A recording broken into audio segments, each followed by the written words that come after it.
ونستعينه ونصلي على رسوله الكريم أما بعد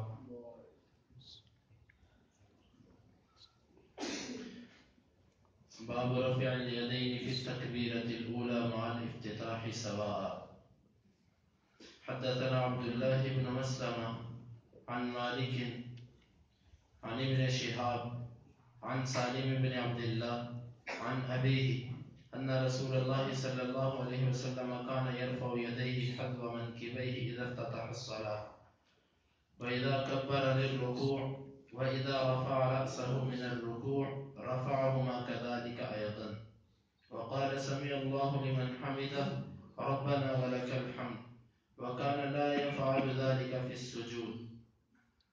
یہ باب ہے پہلی تکبیر میں رفع الیدین کے بارے میں مع الافتتاح سواء، افتتاح کرتے ہی نماز کا برابر برابر. امام بخاری فرماتے ہیں کہ ہمیں بیان کیا عبداللہ بن مسلمہ نے مالک سے اور وہ ابن شہاب سے، وہ سالم بن عبداللہ سے اور وہ اپنے باپ عبداللہ بن عمر رضی اللہ عنہ سے کہ بے شک رسول اللہ صلی اللہ علیہ وسلم قدموں کے برابر ہاتھ اٹھایا کرتے تھے جب نماز شروع کرتے، اور جب رکوع کے لیے اللہ اکبر کہتے، اور جب رکوع سے سر اٹھاتے تو ان کو اسی طرح کندھوں تک اٹھاتے ہاتھوں کو اور کہتے سمع اللہ لمن حمدہ ربنا ولک الحمد. وَكَانَ لَا يَفْعَلُ ذَلِكَ فِي السُّجُودِ، اور یہ رفع الیدین سجدوں میں نہیں کیا کرتے تھے. امام بخاری رحمۃ اللہ علیہ نے یہ باب قائم کر کے ایک مسئلے کی، اختلافی مسئلے کی طرف اشارہ کیا. رفع الیدین تین طریقوں سے تین وقتوں میں ہو سکتا ہے. ایک تو یہ ہے کہ تکبیر اور رفع الیدین اکٹھے کیے جائیں، جیسے ہی اللہ اکبر شروع کیا اللہ اکبر ساتھ ہی رفع الیدین، یہ طریقہ بھی درست ہے. دوسرا طریقہ یہ ہے کہ رفع الیدین پہلے اور اللہ اکبر بعد میں، ایسے اللہ اکبر پہلے رفع الیدین کیا بعد میں اللہ اکبر کہا. یہ دوسرا طریقہ. پہلا طریقہ رفع الیدین اور تکبیر برابر برابر اللہ اکبر. دوسرا طریقہ کہ رفع الیدین پہلے اللہ اکبر تکبیر بعد میں. تیسرا طریقہ یہ ہے کہ تکبیر پہلے اور رفع الیدین بعد میں اللہ اکبر. یہ تینوں طریقے عند الجمہور جائز ہیں، لیکن رفع الیدین اور تکبیر اکٹھے کہنا اس کے بارے میں بعض کا اختلاف ہے. امام بخاری رحمۃ اللہ علیہ اس اختلاف کو حل کرنے کی طرف اپنا میلان ظاہر کر رہے ہیں کہ حدیث کی روح سے رفع الیدین اور تکبیر تحریمہ کو اکٹھا کہنے میں کوئی حرج نہیں. یہ امام بخاری رحمہ اللہ کی اس باب سے مراد اور مقصود ہے. تینوں طریقے میں نے آپ کے سامنے رکھ دیے کہ رفع الیدین تینوں طریقوں سے ہے، تکبیر کے ساتھ برابر، پہلے رفع الیدین پھر تکبیر، پہلے تکبیر اور پھر رفع الیدین. یہ تینوں طریقے جمہور کے نزدیک جائز ہیں. امام بخاری نے اس میں اختلاف تھا کہ رفع الیدین اور تکبیر اکٹھے کہہ سکتے ہیں کہ نہیں کہہ سکتے. بعض علماء کا اختلاف تھا، امام بخاری نے اس اختلاف کو حل کرنے کے لیے یہ ذکر کر دیا. رفع الیدین اس کا معنی اور مفہوم اور مطلب کیا ہے؟ رفع اس کا مطلب ہوتا ہے بلند کرنا. الیدین یدن کی تثنیہ ہے، اس کا معنی ہوتا ہے دونوں ہاتھ. دونوں ہاتھوں کو بلند کرنے کو رفع الیدین کہا جاتا ہے. رفع الیدین کا غرض، اس کی مقصد اور اس کی حکمت کیا ہے؟ بعض علماء نے، صاحب ہدایہ نے اور دیگر نے جو اس کی وجہ لکھی ہے، وہ کہتے ہیں کہ ہاتھوں کے ساتھ ہاتھ کھڑے کر کے بندہ ہر چیز کی نفی کرتا ہے. جس طرح کہ بندہ یوں ہاتھ کھڑے کر دیتا، بھی میرے ہاتھ کھڑے ہیں. وہ کہتے ہیں کہ ہاتھ کھڑے کر کے بندہ ہر چیز کی نفی کر دیتا ہے کہ لو، اور اللہ اکبر کہہ کے صرف اللہ کی بڑائی کا اس بات کرتا ہے، اللہ کی بڑائی کو ثابت کرتا ہے. اور اسلام کے اندر نفی اور اس بات ہے، جس طرح کہ لا الہ، کوئی الہ نہیں ہے، پہلے نفی، الا اللہ، سوائے اللہ کے، پہلے ہر چیز کی نفی پھر اس بات. وہ کہتے ہیں ہاتھ اٹھا کر بندہ یہ کہہ دیتا ہے کہ ہر چیز سے میں بری ہوں، میں بیزار ہوں، کسی کو میں اپنا معبود نہیں مانتا، لو میرے ہاتھ کھڑے ہیں ہر چیز سے۔ اللہ اکبر، اللہ سب سے بڑا، اللہ سب سے بڑا بات نہیں، لیکن یہ علماء کی توجیہ ہے۔ بعض نے اس کا معنی مطلب یہ بیان کیا کہ رفع الیدین اس لیے کیا جاتا ہے کہ بعض لوگ بہرے ہوتے ہیں، کانوں سے سن نہیں سکتے، ان کو دکھا کر یہ ظاہر کیا جاتا ہے کہ کیونکہ خالی تکبیر کہی جائے تو ان کو پتہ نہیں چلے گا، وہ سنتے نہیں ہیں، تو ان کو یوں ہاتھ اٹھا کر یہ بتلایا جاتا ہے کہ نماز شروع ہو چکی ہے۔ اور جب نابینے ہوتے ہیں ان کو تکبیر کے ساتھ اطلاع دی جاتی ہے کہ نماز شروع ہو چکی ہے۔ اللہ اکبر کہنا نابینوں کے لیے اور ہاتھ اٹھانا بہروں کے لیے کہ ان کو پتہ چل جائے نماز شروع ہو گئی۔ یہ علماء کی توجیحات میں بیان کر رہا ہوں، یہ حدیث نہیں ہے۔ اور بعض کہتے ہیں کہ رفع الیدین کا فلسفہ یہ ہے کہ بندہ اپنے ہاتھ کھڑے کر کے یوں اشارہ کرتا ہے اللہ میں دنیا کو پیچھے چھوڑ رہا ہے، دنیا کا ہر خیال، ہر تصور، ہر دنیا کا کام میں پیچھے چھوڑ کے ہینڈز اپ ہو کے خالی ہاتھوں کے اللہ میں تیرے سامنے آ گیا، اب صرف میں تیرے سے بات کرنا لگا ہوں۔ بعد نے اس کا یہ بیان کیا حقیقت حال اللہ اور اس کے رسول صلی اللہ علیہ وسلم کو اللہ کے بتلانے سے معلوم ہوگی۔ ہمیں علماء نے جو توجیحات بیان کی وہ میں نے آپ کے اور بھی کئی توجیحات ہیں جو میں نے ان میں سے چند آپ کے سامنے ذکر کر دی کہ یہ رفع الیدین کا مقصد ہے۔ بعض لوگوں نے رفع الیدین کا ایک مقصد اور بھی بیان کیا ہوا ہے کہ رفع الیدین شروع اسلام میں تھا، بعد میں ختم ہو گیا۔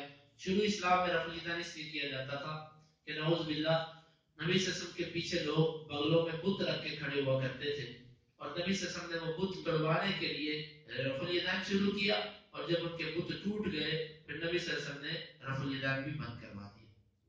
یہ من گڑت بات ہے، اس میں اللہ کے نبی کی بھی توہین ہے اور صحابہ کی بھی توہین ہے۔ آپ اندازہ کیجئے اپنا مسئلہ ثابت کرنے کے لیے صحابہ کو بت پرست کہہ دیا، نبی کے پیچھے نماز پڑھنے والوں کو بت پرست ثابت کر دیا کہ وہ بت رکھتے تھے بغلوں میں، نعوذ باللہ من ذالک۔ یہ بےہودہ قسم کی بات ہے جس میں اللہ کے نبی کے صحابہ کی توہین ہے۔ آپ لوگوں کو یہ تصور دیتے ہو کہ نبی کے مقتدی بت پرست تھے، بغلوں میں بت رکھا کرتے تھے۔ عجیب اتفاق ہے یہ، نبی صلی اللہ علیہ وسلم کے صحابہ تو توحید والے تھے، بت پرست تو مکہ میں تھے، مکہ میں تھے بت پرست لوگ، مدینے کے اندر منافقین تھے لیکن ان کی بت پرستی معلوم نہیں ہے۔ یقیناً مدینے میں بھی کچھ ایسے بت تھے لیکن مدینے کے اندر منافقین کی بھی بت پرستی معلوم نہیں ہے۔ تو اس لیے ایسی بات کرنا یہ دین کے ساتھ مذاق ہے۔ اور پھر اگر بت ہی گرانے تھے تو پھر پہلی رفع الیدین سے بھی وہ بت گر سکتے ہیں، جب نماز شروع کرتے وقت رفع الیدین کیا جاتا ہے بت تو اس سے بھی گر سکتے ہیں۔ وہ کون سے اتنے دانا اور سمجھدار بت تھے جو پہلی رفع الیدین پہ نہیں گرتے تھے، دوسری تیسری پہ گرتے تھے؟ بت اگر گرانے وہ تو پہلی پہ گر جاتے، اگر رفع الیدین بتوں کو گرانے کے لیے تھی تو پھر پہلی بھی ختم ہو جانی چاہیے، کیونکہ بت گر گئے، بت گر گئے پھر پہلی رفع الیدین بھی ختم ہو جانی چاہیے، پہلی کو کرتے ہیں۔ اور تعجب یہ کہ وتر کی نماز میں ہر روز ہمارے بھائی رفع الیدین کرتے ہیں، کیا وہاں پر ان کی بغلوں میں بت ہوتے ہیں جو رفع الیدین کرتے ہیں؟ عید کی تکبیرات میں رفع الیدین کرتے ہیں، کیا وہاں پر بغلوں میں بت رکھے ہوتے ہیں جن کو گرانے کے لیے رفع الیدین کرتے ہیں؟ اور پھر ویسے بھی ایک فلسفے کی بات ہے کہ یہ بت کی بات کرتے ہیں، یہ میں اتنی بڑی کتاب اپنی بغل میں رکھ کے یوں رفع الیدین کر رہا ہوں، یہ تو نہیں گر رہی، جتنی مرتبہ مرضی رفع الیدین کروا لو یہ کتاب تو نہیں گرے گی۔ یہ کیسے ممکن ہے کہ رفع الیدین کرنے سے بت گر جائے؟ یہ صرف اور صرف ایک توہین کی گئی ہے، ایک مذاق اڑایا گیا نبی صلی اللہ علیہ وسلم کی ایک سنت کا۔ اس سے بڑھ کر نہ کوئی ضعیف روایت بھی اس کے بارے میں نہیں آتی۔ ایک ہوتا ہے نا کوئی ضعیف روایت، کوئی موضوع روایت من گڑھ، وہ بھی نہیں ہے۔ یہ رفع الیدین کے دشمنوں نے صرف اور صرف اپنے ساتھیوں کو مطمئن کرنے کے لیے ایک اللہ کے نبی کی سنت اور صحابہ کا مذاق اڑایا، ان کی تحقیر کی۔ کچھ لوگ ایسے ہیں وہ نبی کے صحابہ پر نعوذ باللہ کہتے ہیں کہ صرف 5 مسلمان رہ گئے تھے باقی سب مل گئے، اور کچھ لوگوں کا ایمان ایسا ہے کہ وہ اپنا مسئلہ ثابت کرنے کے لیے نبی کے صحابہ کو بت پرست ثابت کر دیتے ہیں، نعوذ باللہ من ذالک۔ خیر یہ رفع الیدین کا فلسفہ تھا۔ رفع الیدین، پہلی رفع الیدین جو ہے، یاد رکھیے یہ مسئلہ سمجھنے والا ہے، پہلی رفع الیدین بھی مستحب ہے. جمہور علماء کے نزدیک پہلی رفع الیدین واجب نہیں ہے. مثلا کسی بندے سے پہلی رفع الیدین چھوٹ جاتی ہے، اللہ اکبر نہیں، کلمہ اللہ اکبر وہ واجب ہے. اگر کوئی اللہ اکبر نہیں کہتا وہ نماز میں داخل نہیں ہوا، لیکن اللہ اکبر کہہ دیا، رفع الیدین چھوٹ گئی، تو جمہور علماء کہتے ہیں کہ اس بندے کی نماز ہو گئی. پہلا رفع الیدین بھی فرض اور واجب نہیں. اور پہلے کے بغیر بھی نماز ہو جاتی ہے، یہ مسئلہ تقریباً جمہور علماء کا، صرف امام بخاری رحمۃ اللہ علیہ کے استاد ہیں امام حمیدی رحمہ اللہ اور امام اوزاعی، یہ دوسرے امام ہیں، ان دو کی طرف یہ منسوب ہے کہ یہ کہتے ہیں پہلا رفع الیدین واجب ہے. ان دو کے سوا میرے علم کے مطابق جتنا میں نے مطالعہ کیا، ممکن ہے تلاش کرنے سے کوئی اور بھی مل جائے، لیکن ان دو کے سوا کوئی تیسرا بندہ نہیں ملا کہ جس کا یہ موقف ہو کہ پہلا رفع الیدین بھی فرض اور واجب. یہ بات میں نے اس لیے واضح کی ہے، یہ مطلب نہیں کہ آپ پہلا رفع الیدین چھوڑ دو. نبی صلی اللہ علیہ وسلم کی ایک ایک سنت جو ہے اس کے اندر خیر اور برکت ہے. یہ بات میں نے اس لیے کی ہے کہ ہمارے بعض بھائی کہتے ہیں کہ جی رفع الیدین کے بغیر نماز ہوتی ہے کہ نہیں ہوتی. جب ہم کہتے ہیں ہو جاتی ہے، پھر کہتے ہیں پھر ضرورت کیا جھگڑنے کی. ہم کہتے ہیں پہلے کے بغیر بھی ہو جاتی ہے، پھر پہلے کے کرنے کی کیا ضرورت ہے آپ کو، آپ پہلا بھی چھوڑ دیجئے، اس کے بغیر بھی ہو جاتی ہے. خیر یہ انشاءاللہ اس پر تفصیلی گفتگو آئے گی. یہ میں ابھی صرف امام بخاری کی اغراض بیان کر رہا ہوں کہ امام بخاری یہاں پر پہلی تکبیر جو ہے اس کے بھی استحباب کے قائل معلوم ہوتے ہیں، وجوب کے قائل نہیں ہے کہ پہلی رفع الیدین واجب ہے. حدیث اس طرح ہے کہ سالم بیان کرتے ہیں جو بیٹے ہیں عبداللہ بن عمر رضی اللہ عنہ کے، کہ وہ اپنے باپ سے کہ اللہ کے رسول اپنے ہاتھوں کو کندھوں تک اٹھایا کرتے تھے. کندھوں تک اٹھانا یہ انشاءاللہ آگے امام بخاری نے پورا ایک باب باندھا ہے، وہ بتلائیں گے کہ ہاتھ کہاں کہاں تک اٹھائے جا سکتے ہیں. ہاتھ اٹھانے کے ایک تو کندھوں تک اٹھانا رفع الیدین کے لیے ہاتھ، اور دوسرا کانوں تک اٹھانا. مزید انشاءاللہ اس کی تفصیل وہ اگلے ایک باب چھوڑ کے اگلے باب میں آئے گی. یہ ہاتھ اٹھانے کا بیان ہے. کندھوں کے برابر اٹھاتے جب نماز شروع کرتے، اور جب رکوع کے لیے جاتے تو رفع الیدین کرتے، رکوع سے سر اٹھاتے تو رفع الیدین کرتے، اور سجدوں کے درمیان رفع الیدین نہیں کیا کرتے تھے. یہ وضاحت ہے بخاری کی حدیث میں کہ سجدوں کے درمیان رفع الیدین نہیں کرتے تھے. اور یہاں پر ایک اور غلطی بھی ہے، وہ غلطی یہ ہے کہ رکوع جاتے اور رکوع سے سر اٹھاتے وقت ہمارے عام طور پر یہ ہوتا ہے کہ رکوع میں پورا جب امام صاحب چلے جاتے ہیں پھر تکبیر کہتے ہیں. یہ غلط ہے. جب رکوع کے لیے آپ نے قیام سے جھکنا ہے تو رکوع میں جانے کے درمیان آپ تکبیر کریں. اور اسی طرح جب رکوع سے سر اٹھانا ہے تو سیدھا کھڑے ہونے کے درمیان آپ سمع اللہ لمن حمدہ کہیں. یہی عمل مقتدی کا اور یہی عمل امام کا ہے. اس میں غلطی عام ہے، بعض ائمہ بھی اور مقتدی حضرات بھی اس میں غلطی کرتے ہیں. یہ رفع الیدین کا امام بخاری نے پہلا باب باندھا. دوسرا باب بھی رفع الیدین کے متعلق ہے کہ باب رفع الیدین اذا کبر و اذا رکع و اذا رفع. باب ہے رفع الیدین کے بارے میں جب وہ اللہ اکبر کہے تکبیر تحریمہ کے لیے، و اذا رکع اور جب رکوع کرے، و اذا رفع اور جب رکوع سے سر اٹھائے. امام بخاری فرماتے ہیں ہمیں بیان کے محمد بن مقاتل نے، وہ کہتے ہیں ہمیں خبر دی عبداللہ نے، وہ کہتے ہیں ہمیں خبر دی یونس نے زہری سے، اور وہ کہتے ہیں مجھے خبر دی سالم بن عبداللہ نے اپنے باپ سے کہ بے شک وہ کہتے ہیں میں نے اللہ کے رسول کو دیکھا اذا قام فی الصلاۃ، جب نماز میں کھڑے ہوتے رفع یدیہ حتی تکون حذو منکبیہ، تو آپ رفع الیدین کرتے یہاں تک کہ کندھوں کے برابر ہو جاتے ہاتھ. وکان یفعل ذلک حین یکبر للرکوع، اور آپ ایسے ہی کرتے جب رکوع کے لیے اللہ اکبر کہتے. ويفعل ذلك اذا رفع راسه من الركوع، اور اسی طرح کرتے جب رکوع سے سر اٹھاتے. ويقول سمع الله لمن حمده، اور آپ سمع الله لمن حمده کہتے. ولا يفعل ذلك في السجود، آپ سجدوں میں رفع الیدین نہیں کیا کرتے تھے.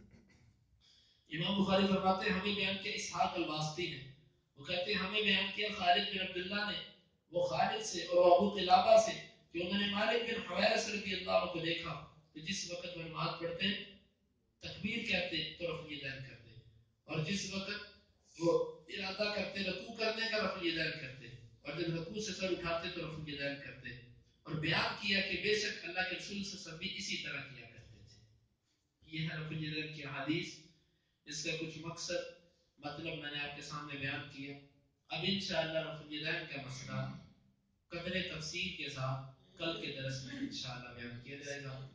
دوست احباب تشریف لائیے، دعوت دیجیے گا، یہ اللہ کے نبی کی بڑی عظیم سنت ہے۔ بہت ساری جو غلط فہمیاں ہیں وہ دور ہو سکتی ہیں۔ دیکھو ہم آپ کو کسی تعصب اور کسی گروہ کی طرف دعوت نہیں دیتے، ہماری دعوت صرف قرآن اور حدیث کی طرف۔ اپنا نام جو مرضی رکھو، ہمیں اس سے غرض نہیں ہے، ہمیں صرف اس چیز سے غرض ہے کہ ہماری نمازیں اس طریقے سے ہو جائیں جس طریقے سے نبی صلی اللہ علیہ وسلم نے نماز پڑھنے کا ہمیں سکھلایا اور حکم دیا ہے۔